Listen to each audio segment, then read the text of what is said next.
Okay, let's dive right into Joshua chapter 3. This is a really key moment. Definitely. The Israelites have moved on from Shittim. Right. And now they're camped right there by the Jordan River. Been there 3 days, the text says. Yeah, 3 days, so you can sort of feel the anticipation building. Orders are starting to come down. They're about to enter this new land, but, well, there's this huge river right in front of them. And not just any river, it's flooded. But the text hints, something amazing is coming. It hinges on this really specific instruction, doesn't it, about the Ark of the Covenant? Exactly. The instruction is, when you see the ark carried by the Levite priests, that's the signal. Move out, follow it. Follow the Ark. Seems like an unusual, maybe military tactic. Is there a reason given? Yeah, the text is pretty direct about it. It says, basically, this is how you'll know the way. Why? Since you have never been this way before. Ah, okay. So it's about guidance into the unknown. Makes sense. Totally. And there's another detail, keep your distance.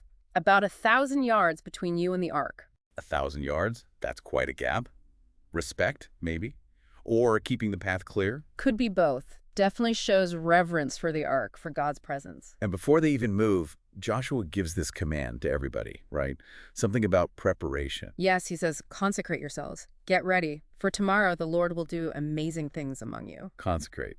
So like spiritual preparation, getting right before this big event. That's the idea. Setting themselves apart, ceremonial cleansing, getting spiritually focused for what God's about to do. Okay, and then the Lord gives Joshua a really specific, kind of dramatic instruction just for the priests carrying the ark. Oh yeah, it's not just carry it across. It's take up the ark, go ahead of everyone, and when you get right to the edge of the water, Yeah. the command is go and stand in the river. Stand in it. Not just dip a toe, but stand there. Right in the water's edge. And the text makes a point of saying when this is happening. Which is important because... Because the Jordan was at flood stage all during harvest. This wasn't a trickle, it was a raging river. So a seriously impossible barrier for, a whole nation trying to cross on foot. That detail really highlights the obstacle. Absolutely. It sets the stage for the miracle. And Joshua explains the point of all this, especially the priest stepping into the flood first. What's it supposed to prove? He lays it out clearly. He tells them, look, this is how you'll know the living God is right here with you. Okay. And that he will drive out all those nations already in the land, the Canaanites, Hittites, Hivites, all of them. So the ark going into the Jordan, that's the sign. God's commitment in action. That's presented as the proof, yes. The sign that God is leading the way and will fulfill his promise. And the mechanics of the miracle itself, the description is pretty vivid. What happens when they step in? It's amazing. The text says the very moment their feet touch the water, the flow from upstream gets cut off. It just stops. Collapse. And piles up, stands up in a heap. Can you picture that? A wall of water building up somewhere upstream. Wow. So did it actually happen just like that? Exactly as we're told. The people move out, priests in the lead with the ark. Feet touch the water, and the upstream water stops.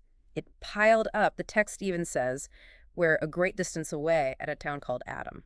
Adam. Okay. And the downstream water? It just flowed away down to the salt sea until the riverbed was completely empty, cut off. Leaving. Dry ground.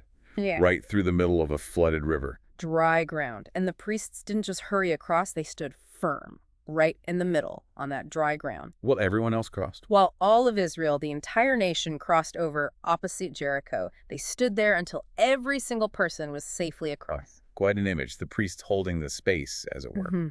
And the text mentions a couple of reasons why this happened in this way. Yeah. What were they?